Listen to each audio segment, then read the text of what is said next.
Hi there, it's Miss Barb again. Welcome back to another virtual story time at the Bucyrus Public Library. We decided to switch it up this time around and do a nonfiction book. This is one of Brad Meltzer's, Ordinary People Who Changed the World. And this is I Am George Washington. I am George Washington. You know what one of the hardest things in life is? Being the first. When you're the first to try something new, there's no one to show you the way. But when I was little, I wasn't the first. I was the fourth of 9 children. That's a lot of brothers and sisters. How do you think I learned to deal with people fighting? And his brothers and sisters are over here fighting. When I was really little, I lived in a place called Mount Vernon, which had a huge river running through the backyard, an unexplored forest in every direction. At 5 years old, this was the world I knew.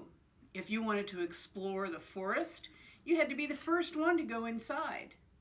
Think you're brave enough to go in there, George? Not yet, but soon. People will tell you that I was a perfect boy. They'll say I didn't tell a lie after I chopped down a cherry tree. But that cherry tree story isn't true. Like most boys back then, I liked swimming, fishing, and riding horses. I was a decent athlete, but nothing spectacular. Mostly, I was an ordinary kid. I liked books and even liked to dance. I was great at it. In school, my best subject was math. I was pretty good at writing, but I was always a terrible speller. The teacher says you spelled beginning wrong, and harvest too. And George says, don't you realize I'm going to be one of the world's best leaders? And the teacher said, I believe that almost as much as I believe you're a great dancer. But remember when I said it's hard to be the first? It's easier when there's someone showing you how it's done. This is my brother Lawrence. He was 14 years older than me. No one had a bigger impact on my life. I loved hearing the stories of his adventures. Thanks to my brother, I knew I wanted to serve in the military.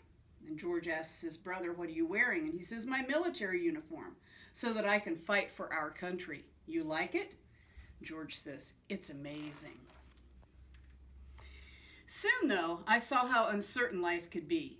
When I was 11, my dad died.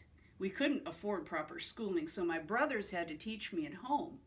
I didn't go to high school or college, but I was committed to learning and building myself. You spelled it wrong. Then I'll do it again. As a boy, I copied all the rules from a book of virtues. There were 110, oh my gosh, in all. Number 11, don't gnaw your nails. Number 12, don't stand too close to people when talking or you'll spit on them. Number 100, don't use a fork or knife to clean your teeth. Instead, use a toothpick. The most important was the first one. Every action done in company ought to be done with some sign of respect. I guess that covers spitting on people too. When I turned 15, my mother told me I needed to get a job. Since I was good at math and precision, I became a surveyor, someone who explores large areas of land to find their boundaries. At 16, I went with a wealthy family called the Fairfaxes to survey the Blue Ridge Mountains and the Shenandoah Valley. There were no roads. The rain was fierce, and one night the straw mat I was sleeping on caught fire. The next night was even harder, but we kept going. George says, don't give up. There was something special in treading a new path, something beautiful in doing what no one had ever done before. Just being around the Fairfaxes changed my life. They helped me get work. I observed how they lived, how they dressed, and how they ate. I even learned how to properly dance. He really does like to dance. That wasn't a joke. I was a great dancer.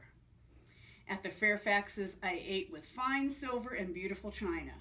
At home, I ate with sticks at a fire. It was as if I was living in 2 different worlds, but to me, both were equally important. His brother says, you know you can eat with the rich folks every night. George says, yes, I know.